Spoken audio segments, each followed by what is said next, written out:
وہ ایک شخص نے کہا کہ بیٹی تھی، بیٹا کوئی نہیں تھا. کسی نے کہا بیت اللہ شریف جائیے، ملتزم پر دعا مانگیے، یہاں پر جو بھی اخلاص کے ساتھ دعا مانگے اللہ قبول فرماتے. حضرت مولانا زکریا صاحب رحمۃ اللہ فضائل حج میں لکھا ہے، فرمایا میں نے جب بھی ملتزم پر کوئی دعا مانگی اللہ نے قبول فرما. مانگو تو صحیح. حجاج بن یوسف اس امت کے بڑے ظالم تھے، نڈر بھی تھے. جہاں 2500 مسلمانوں کا قتل کیا وہاں پر 25,000 کفار کو بھی مار.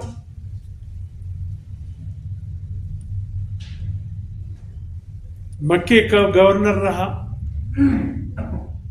پھر وقت کے بادشاہ نے کہا عبد الملک بن ولید کہ مدینے کی گورنری بھی سنبھالو. مفید طالبین میں یہ واقعہ ہے. جب اس نے مدینے کی گورنری سنبھالی تو مدینے یہ اصلاح پہنچ گئی، کلبلی مچ گئی کہ حجاج بن یوسف جیسے ظالم مدینے کا گورنر بن کے آ رہا. تو اس نے اپنے آپ کو ذرا چھپایا، عام آدمی کے طرز پر کیا، تاکہ مدینے والوں کو پروٹوکول کیسے وہ نہیں تھا. گورنر بن کے جا رہے، کوئی پہچان بھی نہیں رہا کہ حجاج بن یوسف آئے. تو چلتے چلتے مدینے کے راستے میں مدینے قریب سے ایک بوڑھا ملا، اچھا تھا، جسامت کی لاس. تو اس نے اپنے چہرہ چھپایا ہوا تھا اور اس سے کہا کہ بابا، کہا سنے حجاج بن یوسف گورنر مدینہ بن کے آ رہے، تمہیں علم ہے؟ کہاں علم تو ہو کہ مدینے والے سب پریشان ہیں. کہا دیکھا ہے کبھی حجاج بن یوسف کو؟ کہتے اللہ اس ظالم کو نے دکھایا. وہ سنے کائنات کا سب سے بدبخت انسان ہے، بڑا ظالم انسان ہے، اللہ اس کا چہرہ مجھے نہ دکھایا. کس سے بات کر رہے ہیں؟ حجاج بن یوسف سے، جیسے ظالم سے بات کر رہے. بوڑھے کو کیا پتا تھا کہ یہی حجاج جس کی میں غیبت کر رہا ہوں.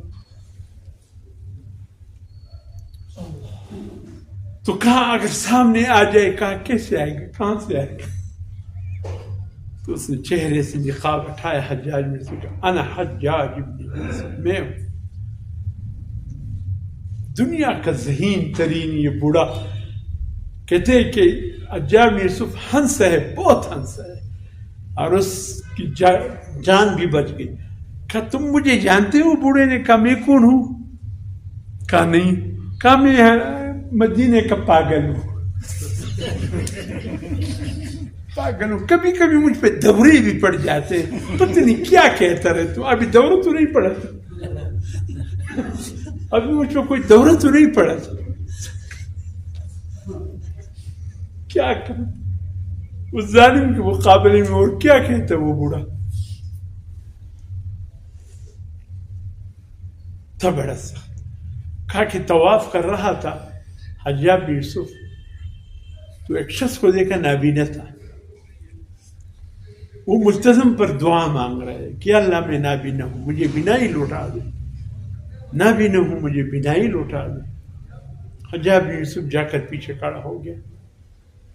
کافی دیر تک کھڑا رہا، وہ دعا مانگتا رہا.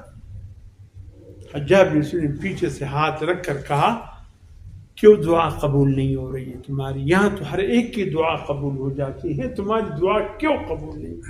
یا تو تمہاری دعا میں توجہ نہیں ہے، ذہن کہیں اور ہے، دعا یہاں مانگ رہے ہو توجہ نہیں ہے، یا تڑپ نہیں ہے، یا دل کی گہرائی سے تم دعا نہیں مانگتے اس لیے قبول نہیں ہو رہا. نابینا نے کہا پتہ نہیں.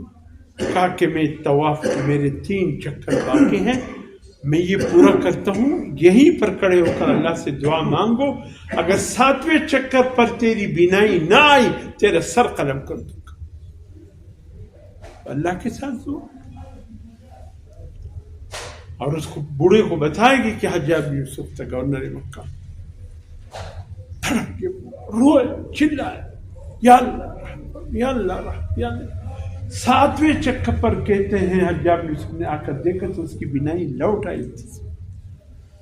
کہ اب پیدا ہوا نہ تڑپ تڑپ نہیں ہے تمہاری دعاؤں میں، ذہن کہیں اور ہے، دل کہیں اور ہے، ہاتھ اللہ کے سامنے اٹھے، کیسی دعا تمہاری قبول؟